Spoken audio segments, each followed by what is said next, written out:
This story unfolds in the ancient, quiet town of Hexham in northern England. It is said that the spouses John and Florence and their two charming daughters, Jacqueline and Joanna, were a happily thriving family. And their grocery and milk delivery business allowed the Pollocks to live not extravagantly, but comfortably and in sufficiency. The girls, despite a 5-year age difference, were inseparable and went everywhere together. But on May 7, 1957, the idyllic life shattered. The girls were heading to the church with their friend when they were struck by a car. Behind the wheel was a woman who intended to end her own life. Her bloodstream carried a deadly mixture of drugs. It's astonishing that they didn't kill her before the accident did. Whether the driver survived is unknown.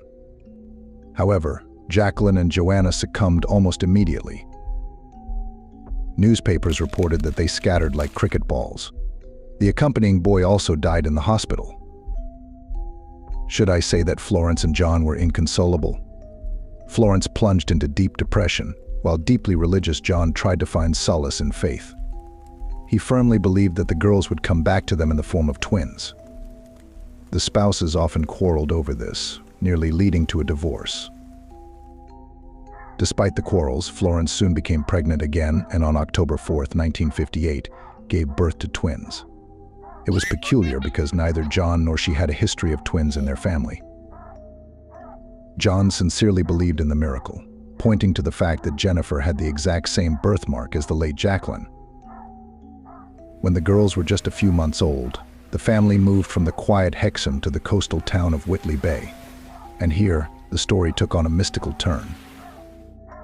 As soon as the girls learned to speak, they began demanding toys from their parents, toys that the couple had never owned. They accurately named the dolls after their deceased sisters, even though they knew nothing about such toys, carefully hidden by their parents, or that they even had sisters. One day, when the toys tumbled from the attic, scattering across the floor, the girls divided them among themselves just as Jacqueline and Joanna would have done. There were other peculiarities too. The girls had the same games, manners, and habits as their sisters. For example, 6-year-old Jacqueline struggled to learn to write because she refused to hold the pencil correctly, persistently placing it vertically. Jennifer had the exact same issue. Over the course of several years, these oddities not only persisted but multiplied.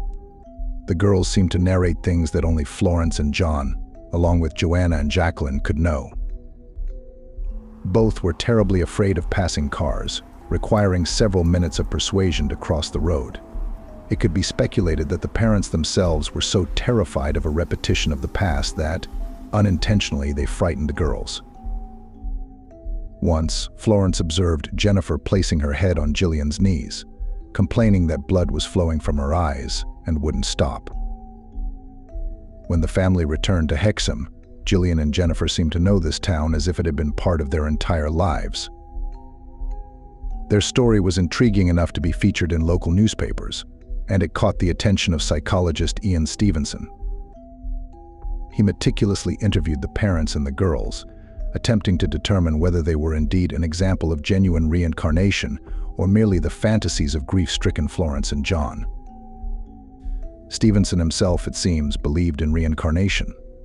In 1987, he wrote a book titled Children Who Remember Previous Lives, detailing 14 cases of reincarnation, including the Pollock sisters. Stevenson studied the girls for 40 years until death claimed Florence first, followed by John. He never obtained a definitive answer to his question. As Jillian and Jennifer grew older, they remembered fewer details of their past life. The mysteries of the Pollock twins have frozen in the town's memory like an unfinished chapter in an old book.